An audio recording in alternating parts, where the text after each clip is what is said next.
महाराज जी के आज के विशेषांक में रक्षा सूत्र परिवार के सभी सदस्यों का हार्दिक स्वागत है। बाबा जी के भक्तों को राम राम। एक अमेरिकी डॉक्टर लैरी ब्रिलियंट महाराज जी के परम भक्त थे। इसे महाराज जी के आश्रम में डॉक्टर अमेरिका कहकर पुकारा जाता था। यद्यपि इनका एक और नाम सुब्रमण्यम भी रखा गया था। उनकी पत्नी गिरजा ने उसे महाराज जी से मिलवाया था। महाराज जी ने इस डॉक्टर और विश्व स्वास्थ्य संगठन के माध्यम से परोक्ष रूप से चेचक उन्मूलन कार्यक्रम चलवाया। एक दिन यह डॉक्टर महाराज जी के कमरे में आकर बैठा तो महाराज जी ने इससे पूछा, डॉक्टर अमेरिका, तेरे पास कितना पैसा है? डॉक्टर ने बताया कि $500 है, पर वे पूछते ही रहे, नहीं, सच तेरे पास कितने पैसे हैं? डॉक्टर अपनी बात पर अड़ा रहा कि उसके पास कुल $500 ही हैं। महाराज जी ने कहा, हाँ ठीक है, पर यह तो भारत में है, अमेरिका में तेरे पास कितने पैसे हैं? डॉक्टर के मन में विचार आया कि महाराज जी शायद मंदिर बनवाने के लिए पैसा चाह रहे हैं, लेकिन उन्होंने अपने विचार पर काबू किया और बोले, अमेरिका भी मेरे पास सिर्फ $500 ही हैं।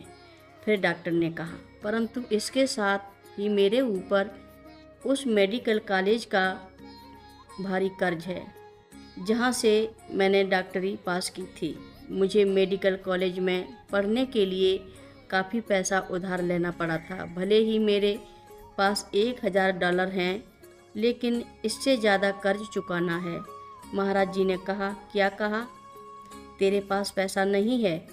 तू डॉक्टर नहीं है? इसी तरह की बातें माँ भी कहा करती थी। महाराज जी ने मेरी ओर देखा और खूब हंसे। तू डॉक्टर नहीं है, डॉक्टर, यही कहते रहे। डॉक्टर की समझ में महाराज जी की बातें नहीं आई। उन्होंने कहा, तू टीके लगाएगा, तू जाकर गांव में टीके लगाएगा। क्या आप यहाँ किसी को टीके लगाने के लिए कह रहे हैं? डॉक्टर ने पूछा। डॉक्टर अमेरिका, डॉक्टर, संयुक्त राष्ट्र संघ, डॉक्टर तू संयुक्त राष्ट्र संघ के लिए काम करेगा। तू गांव में जाने वाला है और टीके लगाएगा। डॉक्टर की ओर देखते हुए महाराज जी ने कहा। इस डॉक्टर ने एक बार अपने कुछ परिचितों से विश्व स्वास्थ्य संगठन में नौकरी के बारे में जानकारी प्राप्त की थी। सभी का कहना था कि WHO किसी प्रकार की नई भर्ती नहीं कर रहा है। इसी बीच अगले कुछ हफ्तों तक महाराज जी पूछते रहे, तुझे तेरी नौकरी मिल गई? डॉक्टर हमेशा नकारात्मक उत्तर देता और एकाएक उस विषय को बदल देता। एक दिन महाराज जी ने डॉक्टर से कहा, तू WHO में जा, तुझे नौकरी मिल जाएगी।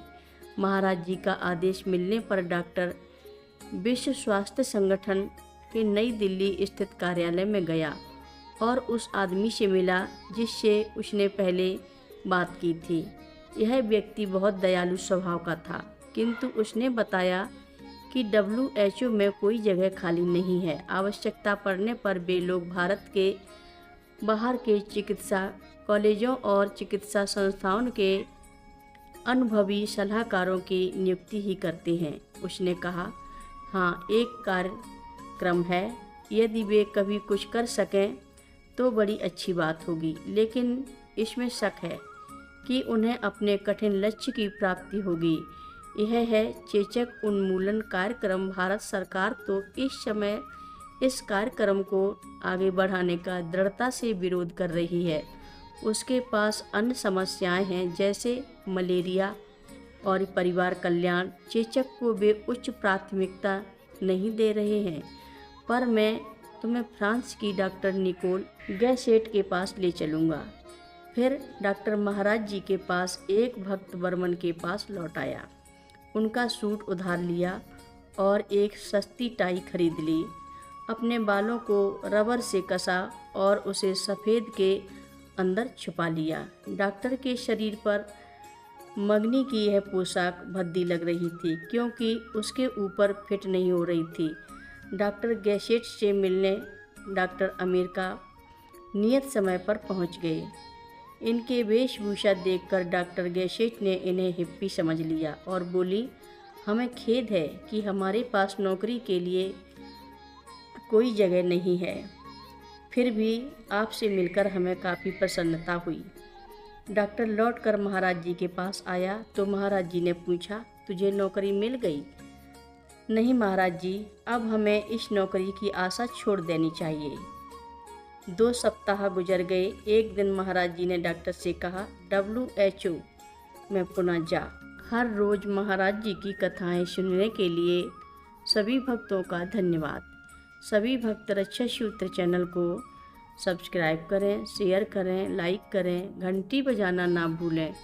कमेंट बॉक्स में लिख भेजें, जय नीव करोरी बाबा जी महाराज। सभी भक्त मिलकर बोलो, नीव करोरी बाबा जी महाराज की जय जय बोलो, सिद्धि माता की जय जय बोलो, जय श्री राम बोलो।